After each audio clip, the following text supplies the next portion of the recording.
Magandang gabi sa bawat isa, sa muli mga kapatid at kaibigan na sumusubaybay po dito sa atin pong evening talk. Again, ang akin pong location ngayon ay nandito po sa Bagasbas Beach. Medyo sumasagap tayo ng sariwang hangin para sa sariwang mensahe, para sa sariwang pananampalataya para po sa inyo at sa sariwang message.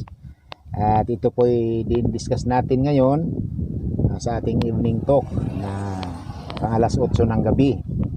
At ang atin pong topic ngayon na pag-uusapan ay patungkol sa paglikha ng Diyos ng paraan o pintuan sa panahong parang walang pintuan. God can make a way if there is no way. Di ba may mga situation na parang walang solusyon, parang walang pintuan, parang walang provision, parang walang magagawa. Subalit sa situation na katulad po ng ating i-discuss ngayon, kung kayo po ay may mga pinagdadaan ng ganyan, ang Diyos ay nakakagawa ng paraan. Sa mga panahon na parang walang paraan, nakakagawa siya ng landas sa lugar na parang walang landas. Nakakabigay siya ng provision sa panahong iniisip mo na walang provision. Ang text po natin na babasahin ay itong sa Aklat ng Magawa chapter 14 verse 8. Sa mga ilang minuto na pag-uusap po natin sa ating evening talk ay may ilang mahalagang puntos akong ibibigay sa inyo na makakatulong po sa ating mga situation o mga pwedeng pagdaanan. Sa verse 8, in Lystra, doon sa lugar ng Lystra, there was a crippled man who had been lame from birth and had never been able to walk. May isang lalaki doon sa lugar ng Lystra na siya po'y lumpo mula po sa pagkapanganak at hindi man lang siya nakasubok maglakad. He sat there and listened to Paul's word. Paul saw that he believed and could be healed. Nakita ni Pablo na habang nakikinig ang lalaking ito, pwede siyang gumaling sapagkat nakikinig na mabuti itong lalaki. So he looked straight at him and said in a loud voice, "Stand up straight on your feet." The man jumped up and started walking around. Ito, yan ang unang puntos. When the crowd saw that Paul had done, they started shouting in their own Lycaonian language, "The gods have become like men and have come down to us." Nagsigawan ang mga tao roon na nakadinig. Crowd, pag sinabing crowd, marami po ito. Nagsigawan sila na ang Diyos ay bumaba dito sa atin. Yan po ang isang pangyayari na ang isang lugar na yon ay hindi pa kilala ang Panginoong Hesus. Imposibleng makapag-share sapagkat ang mga tao doon naniniwala sa different gods, naniniwala kay Zeus, naniniwala kay Hermes, naniniwala sa iba't ibang mga Diyos na mga Greeks. Mahirap silang turuan na parang walang paraan para makapag-share ng Word of God.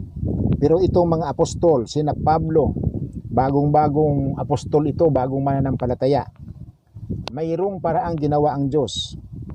Na habang nagpipreach si Pablo, may isang lumpo na nakaupo doon at nakikinig na mabuti sa kanyang preaching. Ang ginawang paraan ng Diyos dito, tandaan po natin, ang Diyos mayroong paraan. Kung minsan yung mga imposible na parang hindi nakakabli sa iyong paningin, gagamitin ng Diyos na paraan upang buksan ang pintuan upang makapagbahagi ng Ebanghelyo na Kristo. Tiningnan ni Pablo itong lumpo at siguradong nangusap sa kanyang Espiritu Santo sapagkat puspos ng Espiritu Santo si Pablo. Sinabihan niya ang lumpo. Sinabihan niya sa isang malakas na boses. Ang pagkasabi niya, "Stand up straight in your feet." Kasi lumpo. Ang pangunahing kailangan niya makatayo. Stand up in your feet. Right now. Malakas yung boses niya. At ang lumpo ay tumayo, straight, lumukso at naglakad-lakad. Walang access para i-share ang Word of God at maniwala ang mga tao. Pero ito, naglagay ang Diyos ng isang himala upang ang salita ng Panginoon ay bigyang pansin ng mga tao sa lugar na yon, sa Listra. At nandito nang nangyari, yun ang isang pintuang naging bukas sa kaparaanan na ginawa ng Diyos through miracles. Ngunit bagamat naging bukas na, nasubrahan ng bukas sa maling paniniwala. Alam po nyo itong mga taga-Listra, mayroon silang ibang klaseng paniniwala na ito yung mahirap na siran mo ng Word of God. Sapagkat naniniwala sila sa mga Diyos, na iba-ibang mga Diyos, gaya ni Zeus, the God of War, the God of Fertility, kung ano-anong mga gods ang kanilang pinapaniwalaan. Katulad parang kahalintulad, parang kamukha ng Pilipinas. Ang dami nating pinaniniwalaan na pagka hindi ka nagkakaanak, pupunta ka doon sa sa Ubando, magsayaw-sayaw ka doon. Mayroon tayong mga iba-ibang mga gods na pinapaniwalaan. Na ang paniniwalang yun ay mahirap bahaginan ng tunay na ebanghelyo, sapagkat mayroon silang mga pinaniniwalaan na iba-iba. Pero ito, nagbukas ang Diyos ng opportunity, ng isang pintuan. Ito ang isang cripple, lumpo, nakalakad, naglulukso. At kung tingnan natin, kukuha talaga ito ng matinding atensyon. At ito, nangyari na nga. Sa sobrang atensyon, ito lumabas na ang kanilang pagkapanatiko. Nagsigawan ang crowd at ang sabi nila, ang Diyos dumating, bumaba sa atin ang Diyos, sapagkat yung lumpo ay nakalakad. Yung mula sa pagkasilang, hindi po nakakalakad, ngayon nakatayo, lumulundag, magaling na.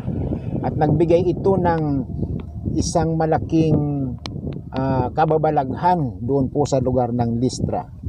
Pero ito ang nangyari na pangit. Nagkaroon ng pangit, nagkaroon ng problem. Verse 4, chapter 14 verse 11. Ito po ang sinasabi sa verse 11. When the crowd saw that Paul had done what Paul had done, they started shouting in their language. Ang sinabi nila, the gods have become like men and have come down to us. They gave Barnabas the name Zeus and Paul the name Hermes, because he was the chief speaker. Yan. Then the priest of the gods Zeus, whose temple stood just outside the town, brought bowls and flowers to the gate, for he and the crowd wanted to offer sacrifice to the apostles.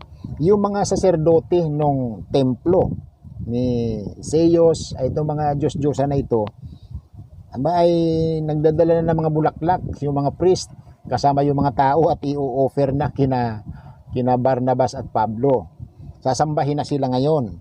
Antindi na yan. Sasambahin na sila. Parang Diyos na ang tingin nitong mga taong ito, ni mga Gentiles, itong mga paganong ito.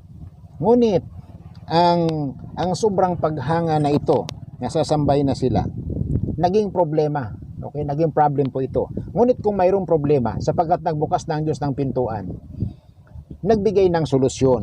Ito po yung solusyon. Sa verse 15 to 18. 15 to 18. Why are you doing this? We ourselves are only human beings like you. We are there to announce the good news, to turn you away from these worthless things to the living God, who made heaven and earth, in the sea, and all that is therein. Ikinurit ngayon ni Pablo ang maling pananampalataya nitong mga taga-Listra. Huwag niyong gawin yan. Bakit nyo ginagawa yan? Sinasamba niyo na kami, hinahandugan nyo na kami ng mga bulaklak. Hindi kami si Zeus, hindi kami si Hermes. Kami mga karaniwang tao, mga lingkod ng Diyos na nagdadala sa inyo ng mabuting balita. Kinurek ni Pablo ang mga tao sa kanilang maling pananampalataya. Hindi ang mga Diyos na sinasabi nila, Diyos, God of fertility, God of war, God of business, God of trade, at iba pa. Hindi sila yon. Dapat ofera ng pagpapasalamat walang iba, kundi ang Panginoong Diyos na lumikha ng langit, sabi sa verse 16, who made heaven and sea and all that are therein, Yung lahat ng dyan ang lumikha ang Diyos. Siya ang ofera natin ng pagpapasalamat. So ang malinaw pong tinutukoy natin dito mga kapatid, imposible makashare ng Word of God. Subalit, kapag ka ikaw ay nagsikap at kumilos at nanalangin, ito ang Diyos ang nagbubukas ng pinto. Kahit yung may karamdaman, pinagaling through signs and wonders, himala, miracles, binuksan ito, pinagaling upang magkaroon lang ng bukas na atensyon ang mga tainga ng mga tao makinig ng Ebanghelyo. At nang nasubrahan nga, parang nasubrahan kasi amazing to sa kanila, sasambahin sila. Pero ang command, ang correction dito, huwag sambahin ang tao. Unlike sa Pilipinas, ang daming mga sinasamba. Okay? So sa atin, this is a right correction. Yung mga apostol, hindi sinamba. Ngayon, may mga apostol na halos sambahin. May mga ribolto na halos sambahin. May mga santong halos sambahin. Si Pablo, hindi inlaw na gawin ito ng tao. Itinuro ang Panginoong Diyos lang na lumikha ng langit ang dapat oferan ng pagpapasalamat, pagsamba, paggalang, na tulad ng nais ihandog ng mga taga-Listra. Mga kapatid at kaibigan, ganun din po ang ating ipangaral. Saan man tayo makapunta, huwag mabader kung walang opportunity. Ang Diyos magagawa ng opportunity. Sumunod ka lang. Pero ang papuri sa Panginoon. Turuan sila kung mali ang ginagawa. Turuan natin in right manner, in right way, in godly procedure. Maniniwala sila. Kadito ang daming naniwala. Halos kalahati ng lugar naniwala sa Panginoon. Bagamat siyempre may ibang mga oppositions, pero tingnan natin, almost kalahati ng place na nampalataya sa Panginoon. Ganun din sa ministry mo, sa ministry natin, tuloy lang. God will make a way where there seems to be no way, sabi sa kanta. Totoo yan. Ito napatunayan dito sa text na ito. God bless you. Let's pray. Salamat po Panginoon. Pagpalain niyo po kami. Huwag kaming mahopeless. Na kung minsan parang matigas ang ulo ng mga tao. Parang ayaw maniwala. Mayroong mga relihiyon, may mga Diyos na pinapaniwalaan. Pero, higit ka sa lahat. Ikaw, at wala nang iba pang lumikha ng langit at lupa, ng karagatan at lahat ng nandyan. Ikaw lang, walang ibang Diyos na gumawa niyan. Ikaw ang aming pinapupurihan. Panginoon, i-bless mo kami sa idea na ito, na huwag kaming mawala ng pag-asa, panampalataya, dahil kaya mo magbukas ng paraan, basta kami sumusunod lamang sa iyo, Panginoon. Bless us. Make us safe in your mighty hands. Thank you, Lord. And bless our works, bless our families, bless our resources. Thank you, Lord. Sa ibong aming parangal, pagpapasalamat dahil ikaw ay Diyos na tapat. In Jesus' name we pray. Amen. Amen. God bless you all. And sa mga ilang announcement, pakinggan na lang natin ang ilang mga updates sa mga susunod pang ilang segundo. See you bukas ng another night. Na maranasan ang buhay na kasiyasiya, puno ng pag-asa at kapayapaan, well, sinasabi ko sa iyo, tanggapin mo si Kristo sa buhay mo para maranasan mo ang kanyang mga pangako sa kanyang salita. So we have 3 guides. ABC of salvation. Letter A, admit that you are a sinner. Na hindi natin kayang iligtas ang ating sarili sa ating mga kasalanan na gawa. Letter B, believe that Jesus was died on the cross, and on the 3rd day He rose again to prove that He is the only Savior and the Messiah. And letter C, commit your life to Jesus. Commit your whole life, yung ngayon na meron ka at yung future na meron ka, i-commit natin kay Lord. So if you are willing to accept Jesus as Lord and your Savior of your life, I invite you to pray this prayer with me. Nalangin tayo. God our Father, I thank you for the life you have given me. Tinatanggap ko, Panginoon, na ako ay makasalanan. Inaamin ko na hindi ko kayang iligtas ang aking sarili sa anumang klaseng kaparaanan. Ako ay naniniwala ang iyong anak na si Jesus sa pamagitan ng iyong pagmamahal upang kami ay maligtas ay pinadala mo. Siya ay nanamatay, ngunit muling nabuhay.